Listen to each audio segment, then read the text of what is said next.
एहसास हो रहा है कि मैं अचानक से ज्ञान चंद हो गई हूँ। नहीं, ऐसी बात नहीं है। नहीं है जी, पूछिए जी, दरअसल बात यह है कि आपको शायद मालूम होगा कि अमेरिका जैसे वक्त के कदरदान मुल्क में हाल ही में 15 दिनों की सरकारी छुट्टी का ऐलान हुआ था।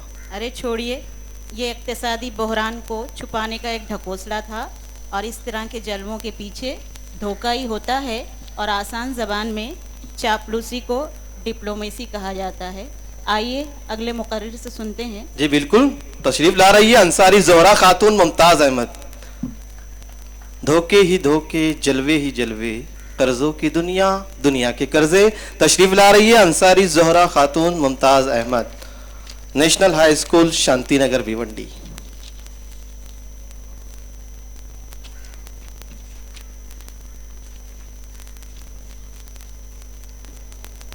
अस्सलामु अलैकुम वरहमतुल्लाहि वबरकातुहू। नहमदुहु व नुसल्ली अला रसूलिहिल करीम, अम्मा बाद।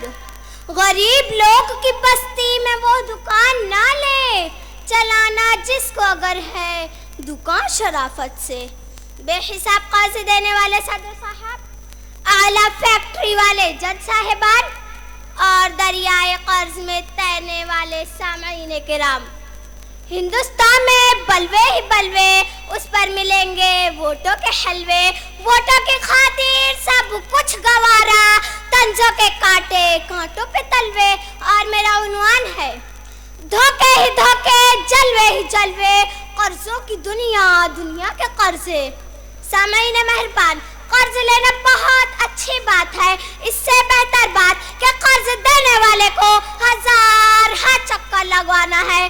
और आला तरीन और बेहतरीन बात यह है कि कर्ज खा से कह दिया जाए किसका दिए हैं कि तुम्हारा डुबाएंगे। आज से 10 साल कबल अखबारात कहते थे कि हिंदुस्तान में पैदा होने वाला हर बच्चा 25,000 का कर्जदार पैदा होता है। इतना ऐलान के बाद भी क्या हिंदुस्तान में विलादत या अतफाल में कोई कमी आई? नहीं ना, क्योंकि नामौलूद के कान में अजान के बाद और बिना अजान वाले के कान में फौरन वालिदैन कह देते हैं कि बोलो बेटे किसका दिए हैं कि तुम्हारा डुबाएंगे।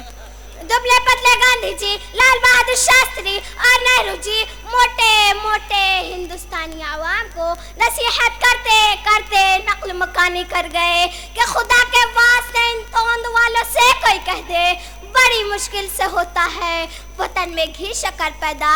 मगर सामईन, किसी के सर में जूं होती तो कान पर रेंगती। इनके बाद तो वजीर होकर भैंसों का करोड़ों का चारा खा गए।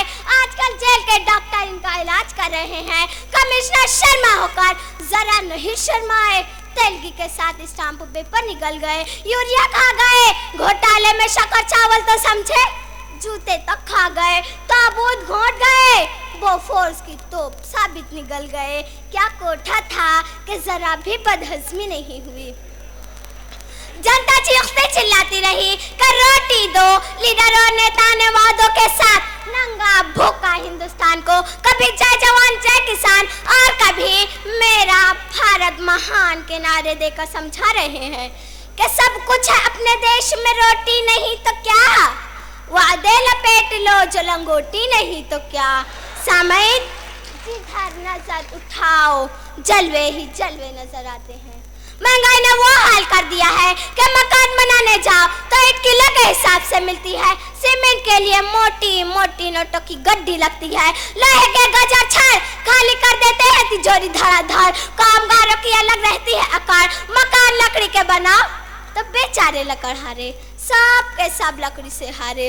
दरख्तों को हाथ लगाओ तो फॉरेस्ट ऑफिसर शेर की तरह दौड़े। इंजीनियर खर्च लागत से दिखाए दिन में तारे, और आमिर खान ने तो खड़ी दोपहर को दिखा दिया तारे जमीन पर। शाहरुख खान 10 करोड़ हाथ में लेकर कहता है मैं हूं ना। महंगी फिल्में बनाकर डायरेक्टर, प्रोड्यूसर, फाइनेंसर सब सर पेट सोहला सोहला कर कहते हैं कि कुछ कुछ होता है। हेयर कटिंग सैलून इतने महंगे कि आमिर खान ने झल्ला कर एक नए किस्म का टकला बना डाला और उसमें एक नहर भी बाकायदा बनवा डाली। हाजरीन, अब जरा संजीदा हो जाइए। बहुत दुख है आपको कि धोखे ही धोखे, जलवे ही जलवे, कर्जों की दुनिया, दुनिया के कर्जे। कौन है इसका जिम्मेदार और कसूरवार? ये लीडराना नेता या फिर इनको चुनकर लाने वाली आवाम? आपने मुल्क को कौन से गद्दारी की, नोट लेकर वोट दिया, जो नोट लेकर असेंबली व पार्लियामेंट जा रहा है, क्या वो अपने नोट को 1000 गुना बढ़ाकर वसूल नहीं करेगा? क्या हिंदुस्तान में फकत एक ही अबुल कलाम था, एक ही नेहरू, एक ही गांधी और क्या सिर्फ एक ही था रफी अहमद खुदवाई? क्या बांझ हो गई भारत की कोक ईमानदार नेताओं को जन्म देने से? बस कीजिए जनाब, बहुत दुख झेल लिया है आम आदमी ने। अब तक जिसने धोखा दिया है आपको, कर्जदार किया है आपको, सब जुबान के जलवे जिसने दिखाए हैं, उसे उसकी नोटों के साथ दफन कर दो और ईमानदार और आपके दुख दर्द को समझने वालों को कुर्सियां दो। जरूरत है इस बात की, जुबान की बज़्म में गुलबारियों से क्या हासिल, अमल की राह में गर्दो गुबार पैदा कर। शुक्रिया, खुदा हाफिज। मैं जनाब अतीक सुसे साहब, चेयरमैन कोकन मुस्लिम एजुकेशन सोसाइटी।